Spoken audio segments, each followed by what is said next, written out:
So you guys are probably sick of me talking about compositing in Vegas. I know. Hopefully one more video and I'll be done for the foreseeable future. So you may ask, why don't I use the actual Chroma Key plugin in Vegas? And the answer to that is I actually do, but I use it in a different way for most people. And let me get into that.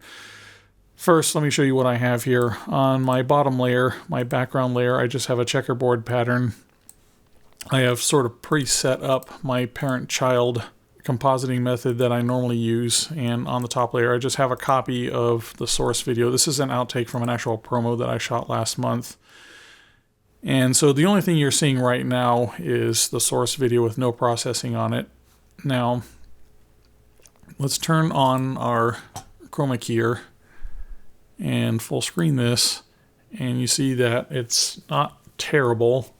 We have some transparency on this blue sweater here. I'll get into that in a second. We've retained a fair amount of hair detail, but the most objectionable thing that I'm seeing right here is we have matte lines around our subjects. So let's turn on our median and full screen that. And we've shrunk our matte lines, but we've also lost detail in our subjects because median averages each pixel with surrounding pixels. And so we can use that in conjunction with the offset to shrink our masks to get rid of the matte lines, but it has the unfortunate side effect of losing finer details. Now, as far as our transparency issue on the sweater is concerned, if we look at the RGB values of the green screen, this particular green screen, our separation between red and green values is pretty good, but we have a fair amount of blue contamination in this quote-unquote green screen fabric.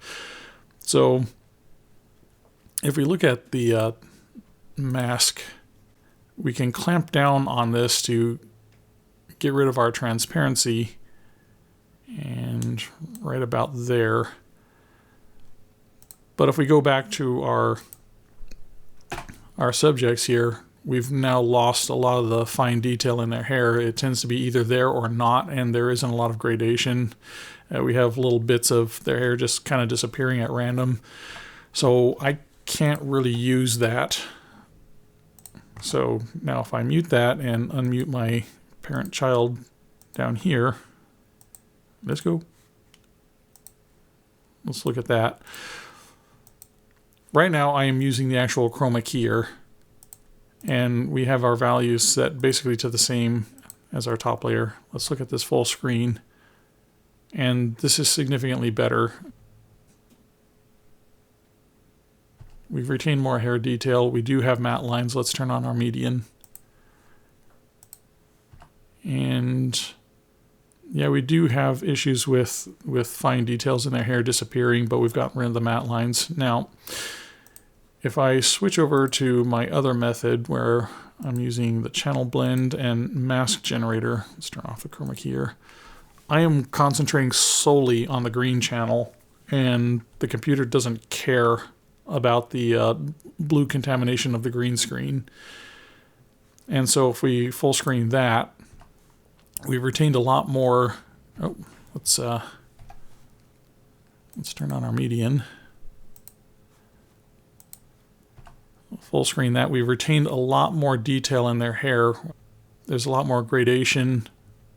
There's partial transparency. We are basically, there's still some matte lines. I can probably play with this a little more, and I need to play with my color correction to get rid of the green spill a little bit better. But aside from that, this right out of the gate without me tweaking anything is significantly better than what I had just using the Chroma Key plugin. So I hope that answers your questions, and thank you for watching.